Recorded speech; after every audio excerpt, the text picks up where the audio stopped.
Hey guys, today I'm going to be showing you some techniques, tools, and materials for making urban cordage. Now we've got bottles, we've got bags, we've got aluminum cans, and a few unconventional items. But let's go ahead and go over some of the tools, techniques, and show you what it's all about. So, looking at the materials we have here, you might notice that most of these are just normal trash items. We throw them out every single day. You might see them hung up in trees, out on the sides of roads, and that's the idea. We can upcycle. Now, even if you're in a survival situation far away from what we would consider civilization, you'll usually come across stuff like this. We have impacted every square inch of the world just about, especially around creeks and rivers, things like that. If I get a 6-inch rise or a foot rise on my river, I see all of these things floating down, and they accumulate on log drifts, and especially when the water comes back down, you'll find all kinds of new trash up and down the banks. So being able to find and use resources out there, even in a survival situation, even though they might be trash to us every day, they can come in incredibly handy in other situations. Let's start with a material and a technique that most of you are familiar with, and that's making cordage out of a plastic bottle. Now we have these in all different shades and colors, sizes, shapes. This one's for soda. We have shampoo down here, but they're incredibly useful when it comes to survival. Whether you're making a trap out of it, storing water, storing food, you can do a lot of things with a bottle. Today we're making cordage. Now you have various tools that you can use. This is one off of eBay that cost around $10. This is a homemade one, and they have a couple different products out there that you can buy. Different ones work a little bit better, but you can make cordage of different sizes with it. I'll also show you this. This is actually a leather crafting product that I kind of started using, multifunctional. Once you start making cordage out of things, you start finding new uses for tools that they weren't really intended for. So I'll talk about that in just a moment. Well, let's go ahead and show you how the bottle is done and how to make cordage out of this. In order to make cordage out of this bottle, you're going to have to prepare it first, and that requires you to take off one of the ends. I prefer to take off the base. You can still use it as a bowl. They're still pretty handy, but you won't be able to make cordage out of this at all. So go ahead and cut as close to the base as you can, being safe. Try not to cut yourself.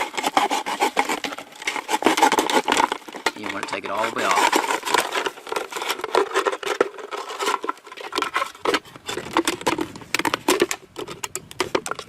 Okay, set that aside. There you go.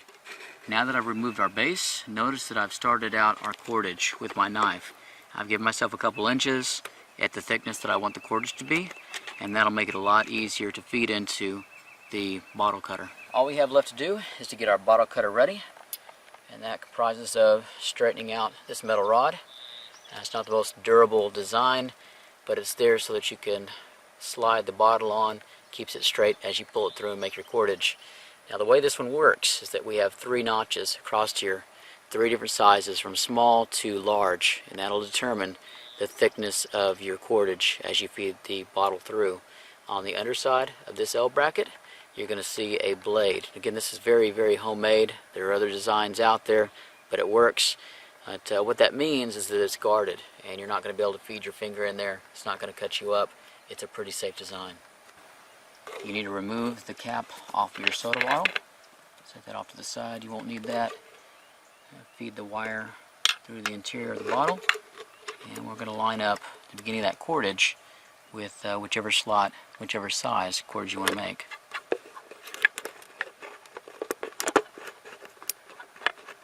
Everything looks straight.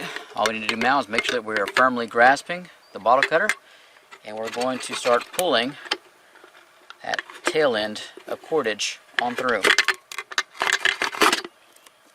Once you get it started, it should feed through nicely.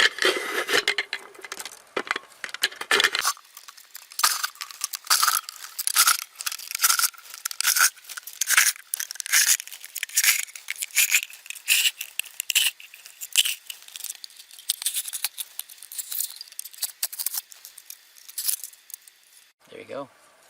A little bit left. And not a bad design.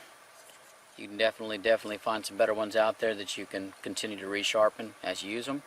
But definitely a tool you want to add to your bug out bag.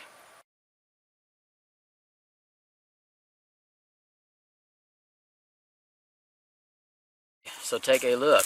this is your cordage. Just measured it, and a 2-liter bottle at 4 millimeters in thickness makes about 25 foot of cordage. We also went ahead and strength tested it, and it went to 40 pounds. So that's 40-pound test, 25 foot, 1 bottle. Pretty awesome stuff. The next thing I want to show you is a leather strap cutter, and you can get this from a leather supply store. It has a nice pistol grip, so you can pull on that really easily. The only issue might be that the actual blade is exposed there.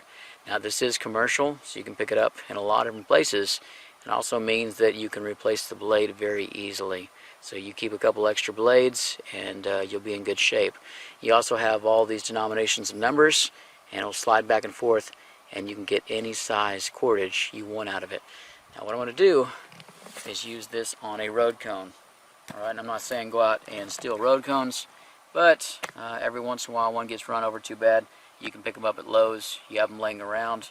This is definitely one of those pieces of urban garbage that, well, they end up out in the ditches and other places, and I've got a use for it. So let me show you what it's all about. I've gone ahead and set this at 1/2 inch, so that's going to be the width of our cordage.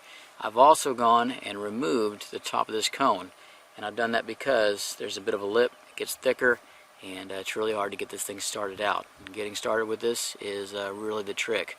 It's also very dangerous because, again, you have a blade that's exposed. So wearing gloves if you're not used to something like this, being very careful, you'll be pulling a blade towards yourself, and if you're used to knives, you know that that's kind of a no-no. So lots of risk here. What I'm going to do is place this blade up here on the top of the lip, and I want to start feeding and pulling carefully, making sure I don't have my hand in the way, pulling back until the cordage that I'll be making starts to filter through between the blade and this handle. That's the idea. And we'll go ahead and spin this cone as we go. Instead of me walking around it, we'll spiral all the way down, making quite a bit of cordage, hopefully. So be careful, keep your finger out of the way.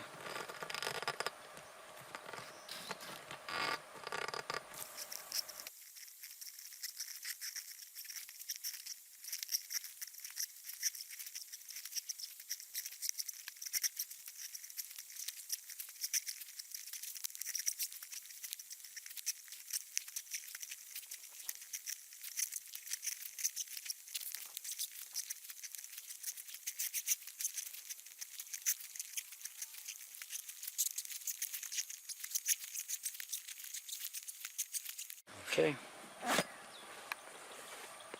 check it out. Ended up making it a little larger than 1/4 inch. A little bit of technique. It's got some elasticity. Very handy. Road cones and a leather strap cutter.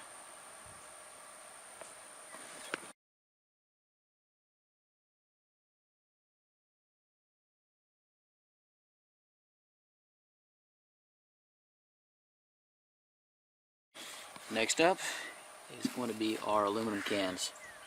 And, I'm not endorsing Rockstar, but it's a larger can. I tend to find a lot of these out and about. Now, with aluminum, with a metal, be very careful for pretty much potential of cutting yourself. So I'm going to use my knife. I'm going to cut the end off of it carefully.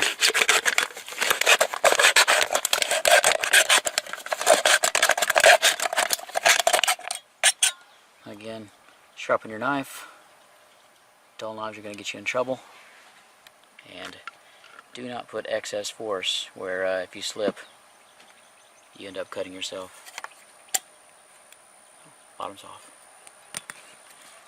Although I haven't found a good product capable of actually stripping this cordage out uniformly, I have found if you're very, very careful and take your time, probably want to wear gloves. Not really taking my own advice today, but you can actually go ahead and strip an aluminum can into cordage.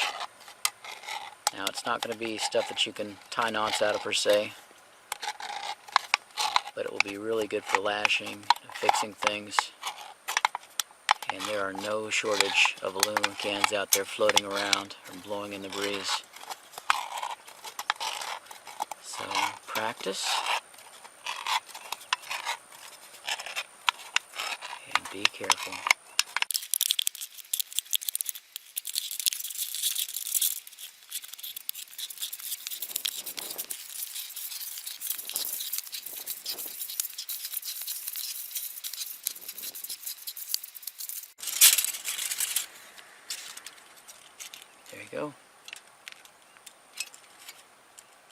That is not biodegradable, so it'll be around for a while. The last material we'll be using is a grocery bag. You can use trash bags, any kind of plastic bag ought to work, but there is no shortage of these in the world. They're filling up our landfills, and I think we all have a drawer in our house somewhere full of them.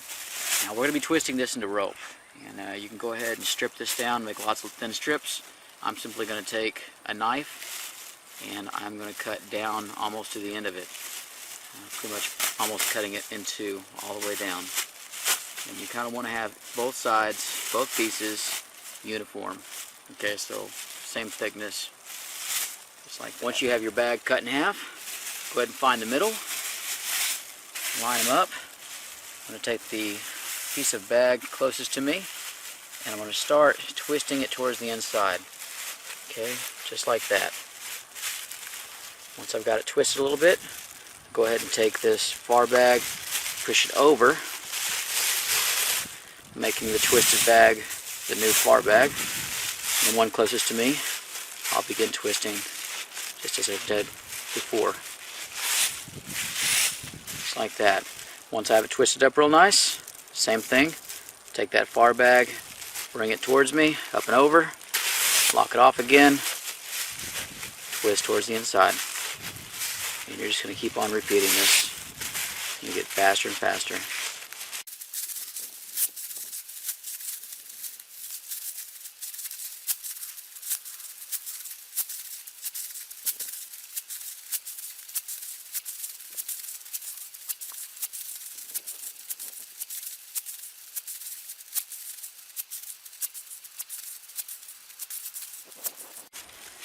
Okay, now we get down to the last 4, 5, 6 inches. That made about 8, 9 inches worth of cordage. We're going to integrate another bag into it. Okay, another bag cut in half. Again, find that middle.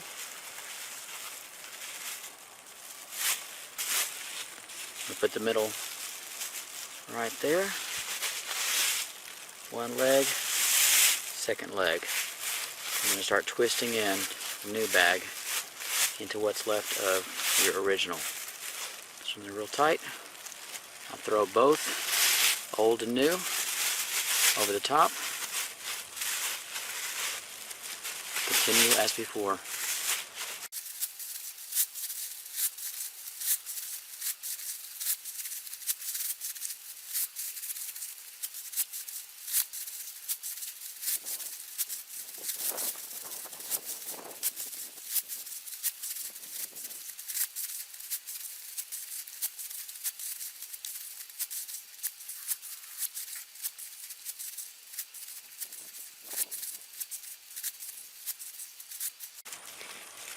Alright guys, check it out. So 2 bags make a little under 2 foot. Pretty strong cordage. We'll go ahead and test that. But if you want thinner cordage, you can always cut these into thinner strips. Very strong up to a point. A little bit of elasticity, but it's definitely going to be a material that you have plenty of out and about, especially in urban settings, guys. So, hope you enjoyed. Guys, like, subscribe, give me your ideas, throw them in the comment section down below, and as always, until next time.